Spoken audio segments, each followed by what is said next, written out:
Hello everyone and welcome to the Assistant Room podcast. If we haven't met before, I'm Jess, founder of the Assistant Room and previously an EA of 10 years to some pretty awesome but demanding execs in London. Throughout this podcast, we will be digging deep into the lives and experiences of some of the top personal and executive assistants in the UK and beyond. For our first episode, I could not be more excited to introduce you to the wonderful Jessica Robbins, PA to General Manager at luxury global beauty brand Yves Laurent, who are proudly part of the L'Oreal family.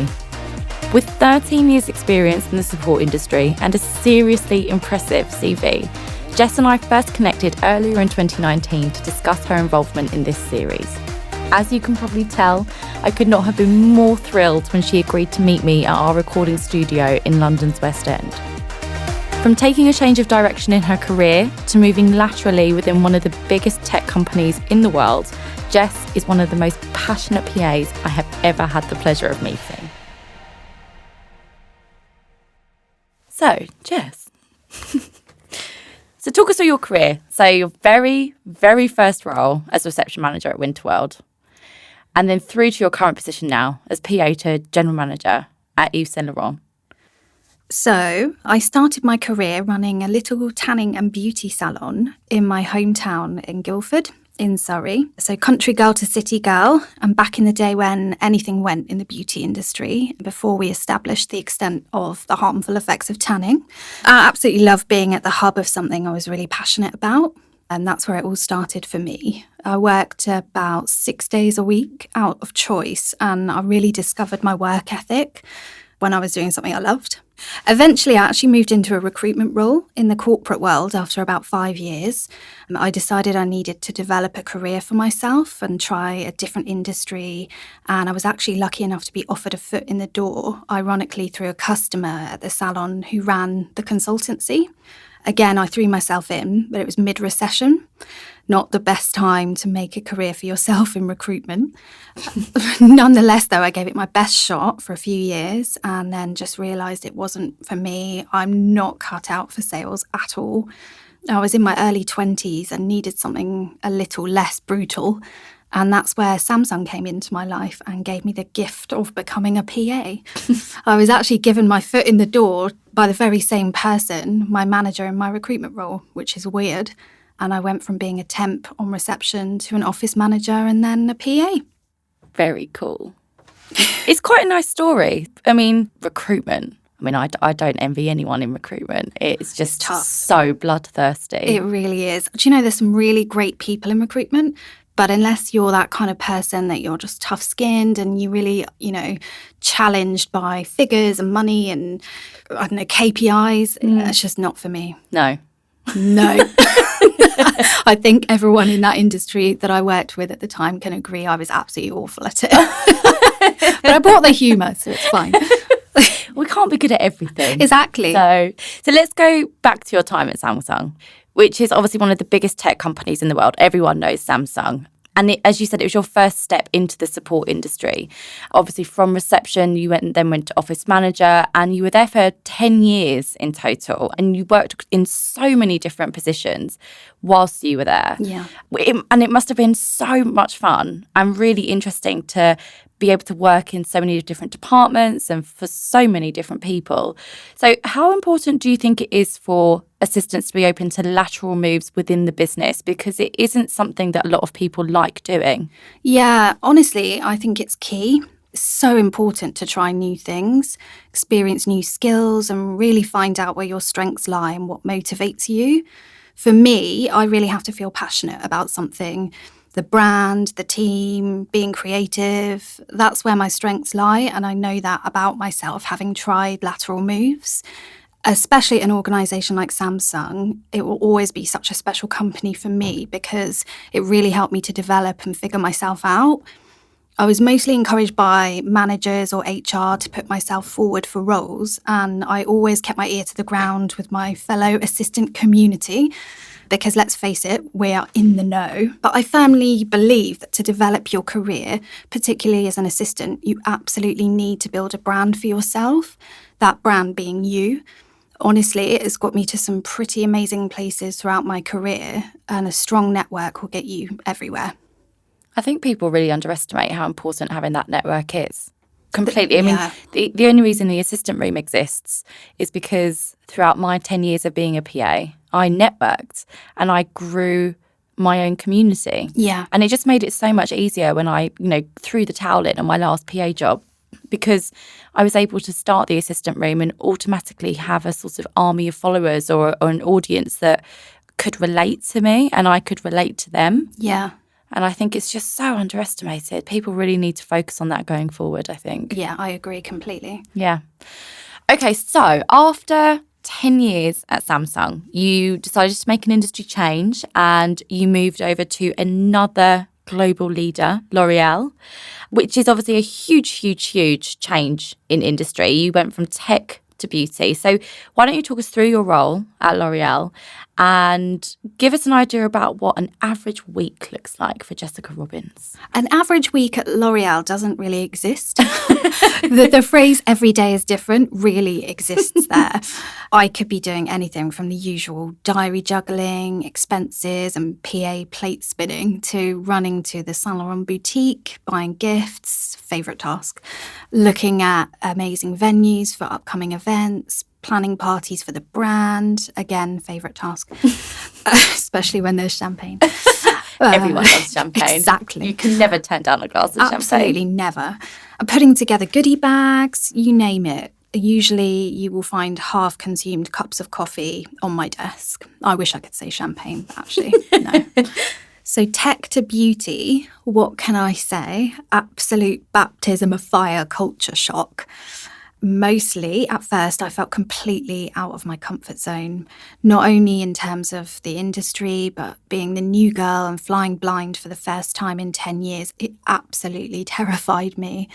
I was used to knowing my role and my company inside out and doing it all with my eyes closed. And I knew I needed the shake-up, but boy, was L'Oreal a shake-up. The pace is extreme. I've worked for super fast-paced companies before, but this is by far another level. But once I got over the initial shock, I was actually struck at how much fun everyone was allowed to have at work.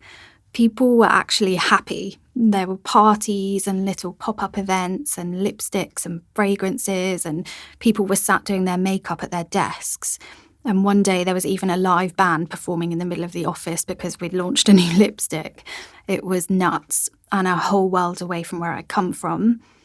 I realised I could make this role my own eventually once I'd settled in a bit and found my feet. And I was encouraged by my GM at the time to really embrace the team and the brand and to really be myself.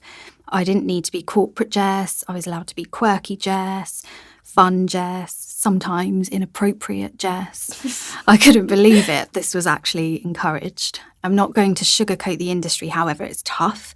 There are still some harsh elements to it, and it's not always quirky Jess is everyone's cup of tea.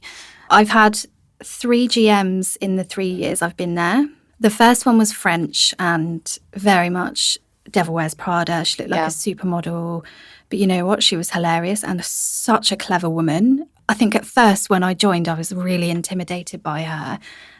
But I was also mesmerised at the same time. She looked beautiful, so cool and edgy. She was so clever. Just sit and watch her in meetings and just think, wow. Every morning I would go in to bring her coffee and she'd just look me up and down like, no, I don't wear heels. I don't dress in leather. So and very Devil Wears Prada then. Yeah, when I felt like Andy comes in. Yeah. She may as well have said, did someone have an onion bagel this morning? It was literally like that. But you know what? When she left, she actually took me for a coffee and she told me how much she thought of me. And she wrote me a little card and said that if I ever wanted a job in Paris, she'd give me a job. And like how she thought I was like the best PA in the world. It was really quite a shock. Because I look back at my time and I supported men and women. Yeah. And I would say, I think the reason why I struggled working with my last boss so much, who was a lady, was because when I was working for her, all of this girl power and empowering other women and supporting each other was nowhere near as prominent as it is now. And I think she really felt as though she had to sort of embrace a very male attitude to get where she was. I mean, she was absolutely fantastic at what she did. She owned her own property business. She'd buy ultra high net worths, £1 million worth of luxury property in London. And she was wonderful, as you said about your role, was to watch her in meetings and to negotiate. And she was incredible. But for a PA, I found it really difficult to transition from men or supporting a man to supporting a woman. Yeah, massively. I've worked for so many different bosses, vice presidents, GMs, directors, male, female. And I really think it depends on the industry you're in. Yeah. From tech in corporate environment, the female bosses I've had have been very competitive with the men that they work with. So they come across kind of quite hard-faced, quite tough to work for. And I enjoy taking care of my boss. I like to feel needed. I think in that way I'm quite an old school PA. So to work for a female who really just doesn't need me and is almost a little bit irritated by being fussed over, I found that quite difficult. But having said that, in the beauty industry, the female bosses that you have are very empowering towards women. They're always encouraging you to reach your goals. If you want to change roles, if you want to change industries, they will have open and frank conversations with you about it and help you do it, help you achieve it and be really transparent. L'Oreal's pretty good like that, actually, to be honest with you. And a lot of the leaders are female. It sounds awesome. It is. It's tough, but it's awesome. Yeah. And I think all the best things in life are that way. Yeah, I mean, nothing comes easy, right? No. Nothing does. No. Especially when you're a PA and everything's your fault. Exactly. Everything is our Even if fault. it's not your fault, it's your fault. It's it your becomes fault. your fault. I think you really take everything in as a PA as well. You go home at the end of the day and you're so sensitive. You feel overwhelmed by different emotions. Because, It is hard to switch off. yeah, your life is one person. Yeah, completely. And that's your life. Completely. As well, in my experience, going from PA to someone who runs a business, Yeah. everyone says, oh, was it difficult? Was it easy? And it was actually a lot easier than I thought it would be because my schedule as a PA and who I was working for, my life was so demanding. I don't feel as though I've stepped up. I just feel like I've moved across. Yeah. I mean, I think you're amazing. I find you really inspirational. I'm not sure Ditto. I could do it. You could do it, trust me. Oh, I don't know. If you can be a PA, you can do anything. That's true. You can. Honestly, people don't think I'm serious when I say that, but you can. Yeah. You learn everything from the people you work for. You learn how to run a business. You learn how to negotiate. You learn how to make tough decisions. You learn how to lead teams. You learn how to put a business first before yourself. Yeah, in that sense, I don't think I'm an old school PA. I'm more of an influencer or like a team ambassador. I think, in terms of being a really hands-on, efficient business PA is probably not me. And every boss I've ever had will tell you that. And they know that, but they appreciate me for what I do bring to the table. Yeah. I'm quite a sensitive soul, despite the confident exterior. I'm actually quite insecure underneath. So it was massive for me in terms of trying to overcome self-doubt and feeling like I didn't belong. I'm my harshest critic. And even now, I look around me and think, gosh, who let me in here? Everyone is so beautiful and cool and talented. But I'm still working on that. And again, this is who I am. It's my brand. It's myself. And it hasn't served me too badly this far. I think that's actually really nice that you can look at who you are and think, I'm not perfect and be okay with that. Yeah. Because I think part of the PA role is that we are all so obsessed with the idea that we cannot step a foot wrong. Absolutely. And that we have to be these supermen and superwomen who are just amazing all the time. And that's not what life's about. And you can't be perfect. And I think that leads into a lot of the issues that we have as an industry with imposter syndrome as well. Hugely. Yeah. I have bad imposter syndrome. I have bad imposter syndrome. I think a lot of PAs and EAs do, actually, to be honest. Completely. I think everyone suffers from it, though. Yeah, at some point. We published an article recently online about it, and I didn't realise until I was writing that article how badly I suffer from it myself. Yeah. So, no, that's awesome. Is beauty really as tough as it sounds? Beauty is beautiful. I'm not going to lie. There's so Yeah. many great perks. We're always getting lovely, lavish products and getting to meet great people and do great events and parties. And to be honest, the love for my brand and my team is really big. And I think it comes across just naturally. Completely. I feel lucky, really, really lucky. Well, so everything on LinkedIn that I see from you, you are always championing the brand. Always. Yeah. And it's a fabulous, fabulous brand. I love how they promote such almost a healthy aesthetic that you should embrace for yourself. And L'Oreal is very, very compassionate towards other people and very ethical. And I think that is such a lovely thing to be part of. So how important do you think it is as a PA to have a connection as strong as yours to the business that you work for? It's always key for me personally in any role to be passionate about the brand I'm working for. I don't know why, I just have to love it. Every time I go for a job, that's my number one thing. I have to love the brand. When I was offered this role working for literally my favourite brand in the whole world, it was incredible. The first thing I did when I left Samsung was go to Saint Laurent and treat myself to my first ever designer handbag, which I wore to my interview 2 weeks later at L'Oreal. So for me, that's fate. I genuinely feel really lucky every day. It doesn't matter if I'm having a horrific day and I'm close to tears, which, yes, does happen, or if I'm out at brand events with a bunch of gorgeous faces and a glass of champagne in my hand. I'm truly thankful to be here. So do you think that you can be an amazing PA and be that best PA that you can be if you don't have that affinity with a brand and if you don't have that connection to the company that you work for? I do. I think ultimately, if you love what you're doing, if you love what you do, it comes across naturally, which makes it easier to promote your self-brand as well, I guess, especially on professional networking platforms like LinkedIn, which is, again, key to building your career path. It's not always about the brand you're in. It can be about the job you're in or just the kind of person you are. If you're a good person and you make it your mission to be good to the people you work with and the people you meet, that will carry you a long way. How would you say it's affected your performance as well at L'Oreal, having that passion inside of you for the brand? I think it's really helped me. At L'Oreal, they try to encourage you to move quickly, move brands, experience new things, new people. But to be honest, I think my love of the brand and my team is obviously hugely well known. So I'm often asked to take part in kind of L'Oreal filming for the learning team and the training team. And I think for me, everybody knows I'm happy where I am. So why not just keep me there? Brilliant. Well, there are so many changes. And this is quite a big question. I wanted to end on quite a cool subject. But there are so many changes at the minute happening in our industry, beyond anything I think any of us have ever experienced before. And it's extremely exciting. And people are now starting to recognise their power and absolutely owning it. People are becoming less fearful.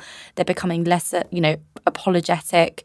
And I think that's amazing. So as an assistant with a considerable amount of experience, 10 years at Samsung, close to 3 years at L'Oreal, what advice would you give to everybody at the moment to keep that momentum going whilst we also try to support the younger, up-and-coming generation to succeed in areas that we all really struggled with?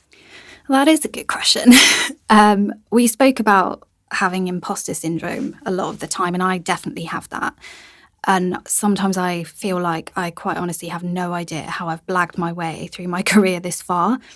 I mean, quite literally, I have no idea. I actually left school with barely any GCSEs and raised myself from the age of 16. I never got to go to college or uni, and I just went straight to work and tried to pay for a roof above my head. So for me, it's quite literally a miracle I am where I am.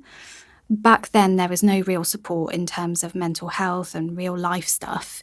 But companies now are really embracing these conversations and eliminating the stigma, which is so, so important. For real people like me and so many others out there, we need to remember that we're human.